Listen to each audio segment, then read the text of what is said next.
اعوذ باللہ من الشیطان الرجیم بسم اللہ الرحمن الرحیم یا ایہا الذین آمنوا قوا انفسکم واہلیکم نارا وقال النبی صلی اللہ علیہ وسلم کلکم راع وکلکم مسئول عن رعیتہ صدق اللہ مولانا العظیم وصدق رسولہ النبی الکریم رب اشرح لی صدری ویسر لی امری واحلل عقدۃ من لسانی یفقہوا قولی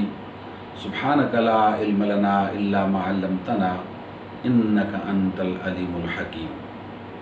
نہایت ہی قابل احترام سامعین،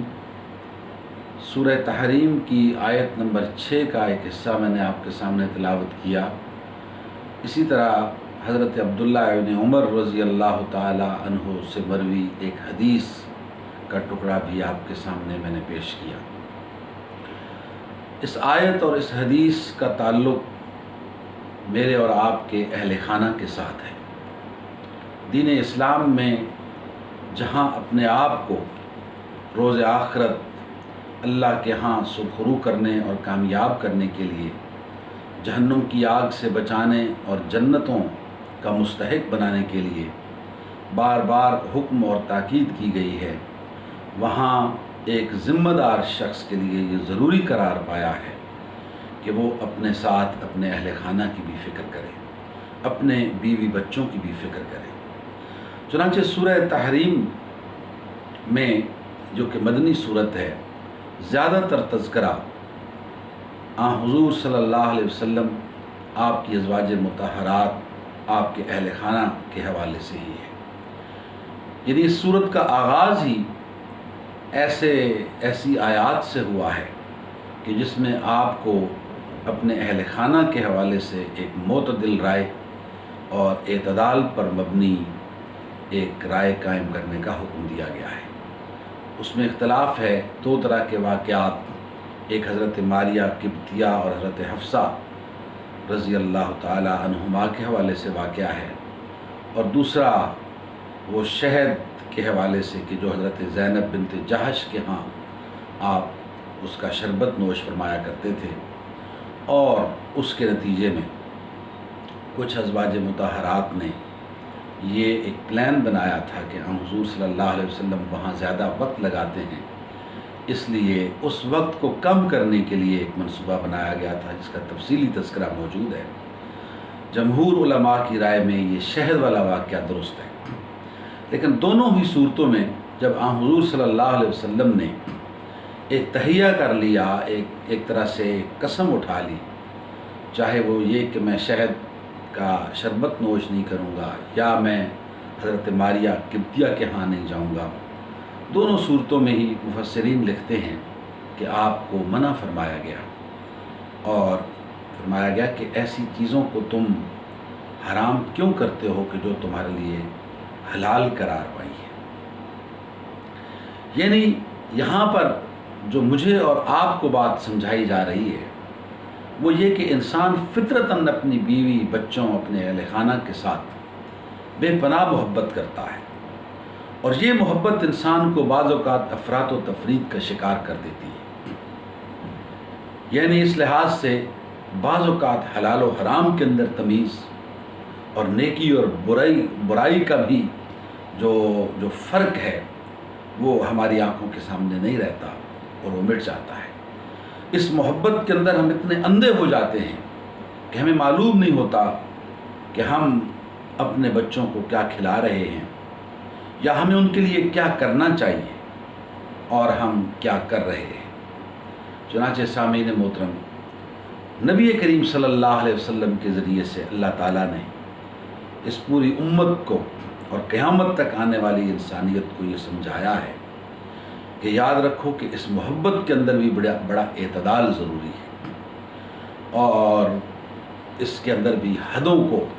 عبور کرنا اور حدود سے تجاوز کرنے کی اجازت گویا کہ نہیں ہے۔ یہ حدیث کا ٹکڑا جو میں نے آپ کے سامنے عرض کیا، یہ حضرت عبداللہ ابن عمر سے روایت ہے کہ کلکم راع وکلکم مسئول عن رعیتہ، کہ تم میں سے ہر ایک راع ہے۔ راع کہتے ہیں نگہبان کو، نگران کو، ذمہ دار کو،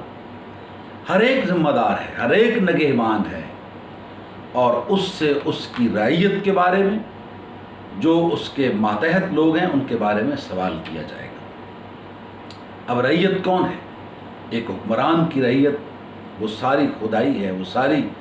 حکمران جو اس کی ریاست کے اندر آنے والے جتنے بھی لوگ ہیں وہ ساری اس کی رعیت ہے،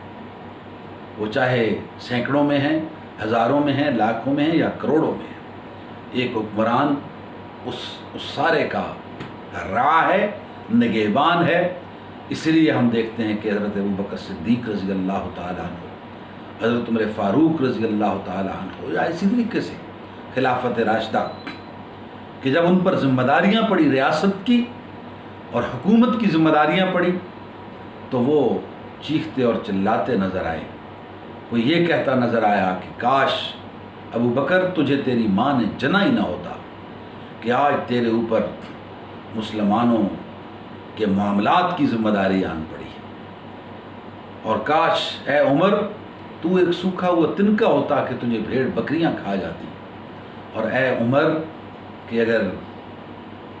فرات کے کنارے کوئی بکری کا بچہ بھی بھوکا مر گیا تو تجھ سے اس کے بارے میں سوال کیا جائے گا۔ یہ ہے وہ احساس ذمہ داری، احساس جواب دہی، اور یہ اس شخص کی بات ہے کہ جس کو اس بات کی سمجھ آ جائے کہ رعیت کیا ہوتی ہے، نگران اور نگہبان ہونے کا مطلب کیا ہوتا ہے۔ ہاں، کوئی اس بات کو سمجھے ہی نہیں اور وہ اپنی ہی دھن میں مگن رہے تو اس کا معاملہ تو پھر ظاہر ہے کہ کچھ اور ہے۔ یہی وہ ذمہ داری تھی کہ جو حضرت عمر کو راتوں کو مدینے کی گلیوں کے اندر گشت کرنے پر مجبور کیا کرتی تھی، اور جو ہے وہ روتے ہوئے بچوں، بلکتے بھوکے بچوں کے لیے اپنے کندھوں پہ سامان اٹھا کر جو ہے وہ وہاں لے جانے پر مجبور کر دیا کرتی تھی۔ بہرحال یہ ایک اور موضوع ہے، لیکن یہاں پر میں یہ عرض کرنا چاہ رہا ہوں کہ ایک مرد جو ہے، ایک گھر کا سربراہ جو ہے، وہ بھی راہ ہے، اور اس کی رعیت کے اندر اس کی بیوی ہے، اس کے بچے ہیں، یا جو بھی افراد اس کے گھر کے اندر رہتے ہیں وہ اس کی رعیت ہے، اور ان کے بارے میں اس سے سوال کیا جائے گا۔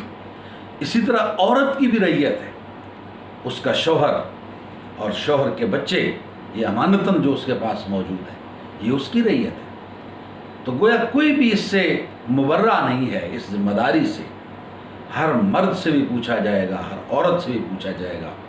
اور ان کی رعیت یعنی ان کے اہل خانہ اور ان کے گھر کے بارے میں یہ سوال کیا جائے گا کل قیامت کے دن، جو ہے کہ نہ صرف ان کی ظاہری بود باش اور ان کے کھانے پینے اور ان کے اس زندگی کو گزارنے کے حوالے سے جو ضروریات ہیں وہ کیسے پوری کی، بلکہ ان کی روحانی تربیت، ان کو اللہ سے ملانے، ان کو اللہ کے قریب کرنے، ان کو جہنم کی اس آگ سے بچانے کہ جس کا تذکرہ سورہ تحریم کے اندر ہوا ہے، انہوں نے کیا ترتیب اور ان کی کیا تربیت کی۔ چنانچہ سامعین محترم، حضور صلی اللہ علیہ وسلم بھی جب دعوت کے اس محاذ پر اترے اور دعوت کے اس جھنڈے کو لے کر مکے کے اندر نکلے، تو اس سے پہلے کہ آپ مکے کی گلیوں اور بازاروں کے اندر جاتے، آپ کو حکم ہوا وَأَنذِرْ عَشِيرَتَكَ الْأَقْرَبِينَ، سب سے پہلے اپنے عزیز و اقارب کو اور اپنے قریبی رشتہ داروں کو اللہ کی توحید کی اس دعوت کو پہنچائیے۔ چنانچہ آپ صلی اللہ علیہ وسلم کبھی اپنے گھر میں ان کو بلاتے ہیں، کھانے کی دعوت کرتے ہیں، اپنے عزیز اقربا اور رشتہ داروں کے سامنے اللہ کی توحید اور اللہ کی اس دعوت کو رکھتے ہیں۔ اور یہی صورتحال ہمیں باقی انبیاء کے اندر بھی نظر آتی ہے، بالخصوص ہمارے دادا حضرت ابراہیم علیہ السلام کہ جن کے ہم ملت قرار پائے ہیں۔ یہ ذی الحج کا مہینہ ہے، یہ انہی کی یاد دلاتا ہے، چاہے وہ حج کی عبادت ہو، چاہے وہ قربانی کا جذبہ اور ایثار کا جذبہ بیدار کرنے کی تحریک ہو،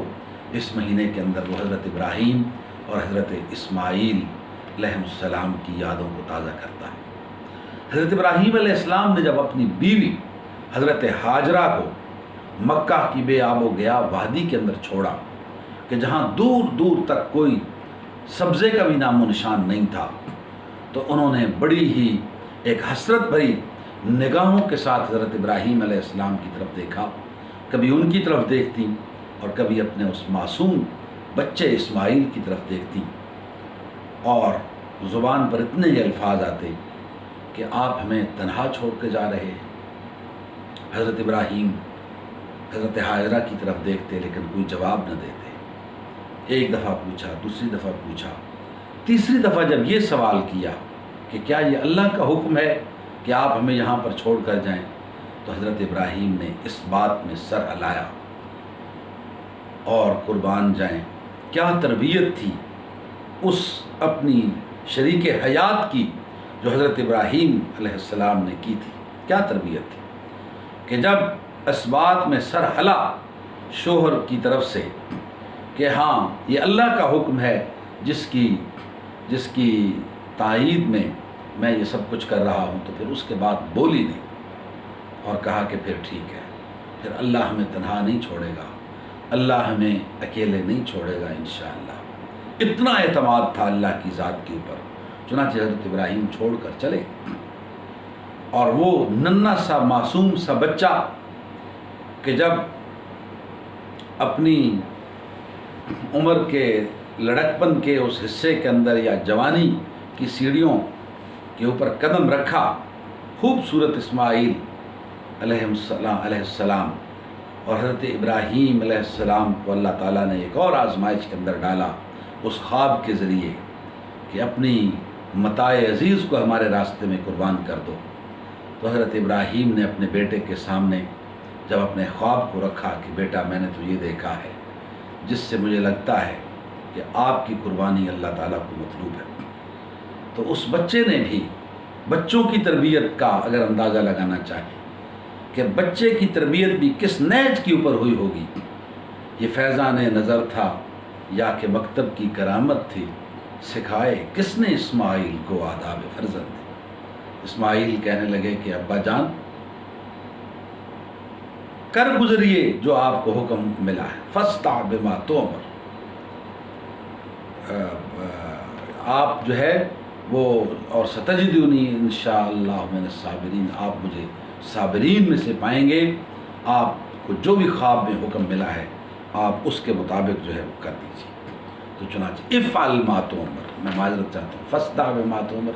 افعل ما تؤمر ستجدنی انشاءاللہ من الصابرین،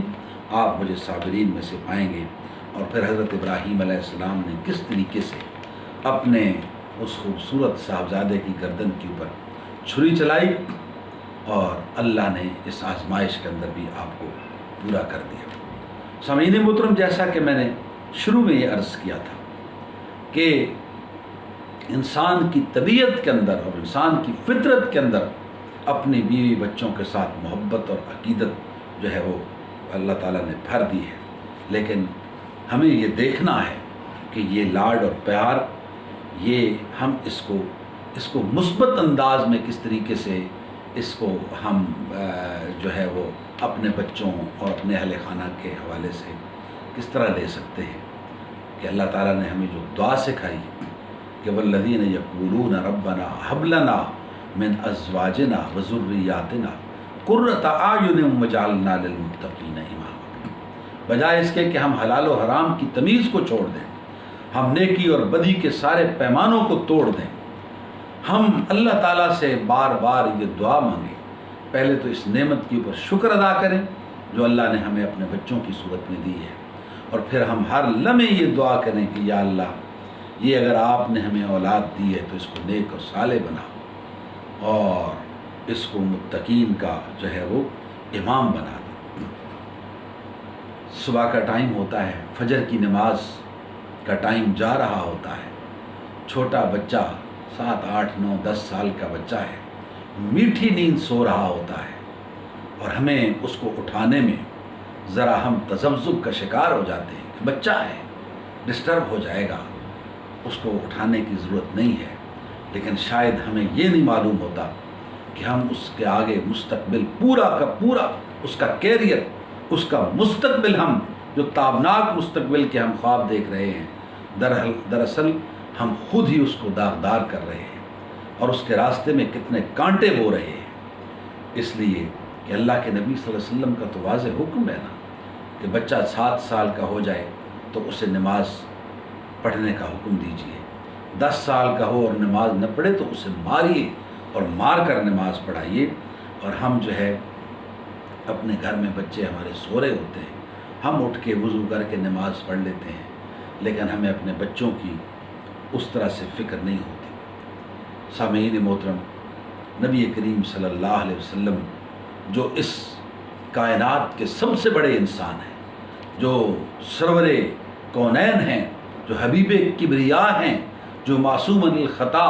اور وجہ تخلیق کائنات ہیں، وہ اپنی لخت جگر حضرت فاطمہ کا نام لے لے کر کہہ رہے ہیں، اے فاطمہ، اے محمد کی لخت جگر، یاد رکھنا کہ اپنے آپ کو آگ سے بچانے کی فکر تم نے خود کرنی ہے۔ کل قیامت کے دن اس بات کا انتظار مت کرنا کہ تم آخری نبی کی بیٹی ہو، تم امام الانبیاء کی بیٹی ہو۔ بیٹی، میں تمہیں ابھی بتا رہا ہوں کہ کل قیامت کے دن میں تمہارے لیے کچھ نہیں کر سکوں گا۔ اسی طریقے سے باقی اپنے عزیز و اقارب کو بھی آپ صلی اللہ علیہ وسلم یہی کہتے نظر آتے تھے۔ سامعین کرام، ایک صحابی نبی کریم صلی اللہ علیہ وسلم کی خدمت میں اپنے بچے کو لے کر حاضر ہوئے۔ 1 سال کا بچہ تھا۔ یا رسول اللہ، اس کی تربیت کس طریقے سے کروں، کن خطوط کے اوپر کروں؟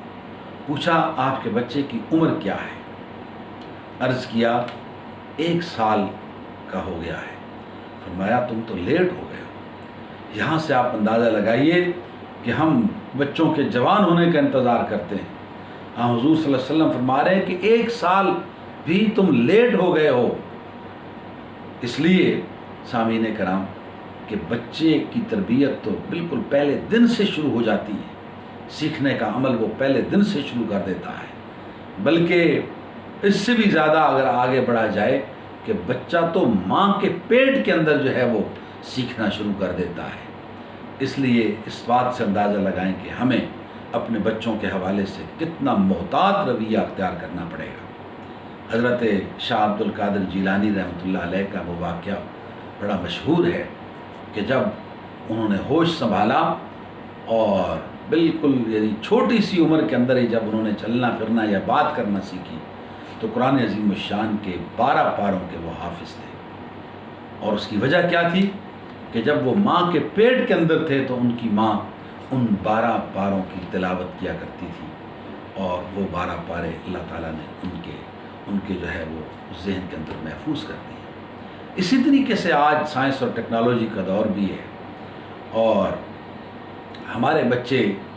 موبائلز کے اوپر اور ٹیلی ویژنس اور نہ جانے کیا کس اس کے اندر کا شکار ہو چکے ہیں۔ ہمیں بہت ہی محتاط رویہ اختیار کرنا ہے۔ اسی ٹیکنالوجی کو ہم مثبت انداز میں بھی لے سکتے ہیں۔ گزشتہ دنوں الجزائر کے ایک بچے کی خبر جو ہے وہ میڈیا کے اوپر بہت وائرل تھی، یقیناً آپ نے بھی سنی ہوگی کہ اس بچے کی عمر 2 یا 2.5 سال بتائی گئی، اور اس کی ماں کہتی ہے کہ میں اپنے گھر کے کام کاج میں مصروف تھی، وہ کھیل رہا تھا کہ اچانک میرے پاس وہ آیا اور اس نے سورہ یاسین کی تلاوت شروع کر دی، توتلی زبان میں پوری سورت کی تلاوت کر گیا۔ پھر اس کے بعد سورہ ملک کی تلاوت شروع کر دی، پھر اسی طریقے سے اور تو کہتی ہے کہ اسی اثناء میں میں نے اپنے شوہر کو کہ جو اپنے آفس میں جا چکا تھا میں نے بلایا، اس کے سامنے بھی وہ بچہ اسی توتلی زبان میں قرآن پاک کی تلاوت کرتا چلا گیا۔ شور مچا، بات گھر سے باہر نکلی، میڈیا اکٹھا ہو گیا، سارے میڈیا کے سامنے وہ بچہ بیٹھا ہے، کھیل بھی رہا ہے اور ساتھ ساتھ توتلی زبان میں۔ یہ ویڈیوز موجود ہیں، یوٹیوب کے اوپر بھی موجود ہیں۔ تو جب اس کی ماں سے پوچھا گیا کہ تم نے ایسا کیا کیا ہے کہ یہ 2 سال کا یا 1.5 سال کا بچہ جو ہے وہ سارا قرآن زبانی پڑھتا چلا جا رہا ہے، تو اس کی ماں نے کہا کہ مجھے معلوم نہیں ہے کہ میں نے کوئی ایسا خاص کام تو نہیں کیا، ہاں ایک کام میں ضرور کرتی ہوں کہ ہمارے گھر میں جو ٹیلی ویژن ہے اس کے اوپر ہر وقت قرآن کا چینل چلتا ہے، میں کام کرتی رہتی ہوں، یہ بچہ کھیلتا رہتا ہے، قرآن کے اوپر تلاوت چل رہی ہوتی ہے، شاید اس کا اثر ہو گیا ہو، اور یقیناً یہ اسی کا اثر تھا۔ اس لیے سامعین کرام، بچوں کی تربیت کا معاملہ ڈائریکٹ والدین کے ساتھ ہے، اور بالخصوص ماؤں کے ساتھ ہے۔ ظاہر ہے کہ باپ بھی اس سے بری ذمہ نہیں ہے۔ یعنی کسی نے بہت خوب یہ کہا کہ آپ اپنے بچے کو جس طرح دیکھنا چاہتے ہیں، پہلے اس طرح اس کو بن کر دکھائیں۔ پہلے بننا پڑے گا۔ یہ کام ذرا مشکل ہے، بلکہ کافی مشکل کام ہے۔ بقول کسی شخص سے کہ دنیا کا جو مشکل ترین کام ہے وہ بچوں کی تربیت اور بچوں کی ٹھیک پرورش کرنا، یہ دنیا کا مشکل ترین کام ہے، لیکن یہ کام تو کرنا ہے۔ یہ اللہ نے ذمہ داری لگائی ہے، اللہ نے یہ امانتیں ہمارے سپرد کی ہیں، اللہ نے یہ خوبصورت امانتیں ہمیں دی ہیں، کل ان کے بارے میں سوال کیا جائے گا۔ اس لیے آئیے ہم یہ عزم کریں کہ ہم خود ایسا بن کر دکھائیں گے۔ دیکھیے، اگر میں قرآن پاک لے کر بیٹھوں گا گھر میں تو میرے بچے قرآن پاک لے کر بیٹھیں گے۔ اگر میں نماز کے لیے مسجد جاؤں گا تو میرے بچے ساتھ مسجد جائیں گے۔ یہ تو ایک بالکل طے شدہ اصول ہے، ایک مجرب نسخہ ہے کہ جس طریقے سے آپ کریں گے، جس طریقے سے ماں کا جو رول ہوگا گھر کے اندر، بچی کا وہی رول ہوگا گھر کے اندر۔ اس لیے آئیے اس میڈیا کی اس یلغار کے اندر کہ جب ہم ایک طرح سے بے بسی کا شکار ہیں، اللہ سے یہ دعا بار بار مانگیں کہ ربنا ہب لنا من ازواجنا وذریاتنا قرۃ اعین وجعلنا للمتقین اماما۔ اس دعا کے ساتھ ساتھ اپنے گھروں کے ماحول کو ایسا بنائیں۔ ہفتہ وار اجتماع اہل خانہ کیجیے، سارے بچوں کو، بیوی کو ملا کر بٹھائیے، وہاں پر مطالعہ قرآن کیجیے، مطالعہ حدیث کیجیے، کسی بھی لٹریچر، اسلامک لٹریچر سے کوئی کتاب اٹھا کے، حدیث کی، آداب زندگی کی کوئی کتاب یا تاریخ کی کوئی کتاب اٹھا کے اس کے چند صفحات کا مطالعہ کیجیے، ڈسکشن کیجیے اپنے بچوں کے ساتھ۔ اور اسی طریقے سے جو میڈیا ہے، جو موبائلز ہیں، جو دوسری چیزیں ہیں، ان کے استعمال کے حوالے سے بھی لمیٹیشنز مقرر کیجیے، حدود کا تعین کیجیے۔ اللہ تعالیٰ سے دعا ہے اللہ تعالیٰ ہمیں ان ذمہ داریوں سے کما حق ہو اور احسن طریقے سے جو ہے وہ نبردآزما ہونے کی توفیق عطا فرمائے۔ وآخر دعوانا ان الحمد للہ رب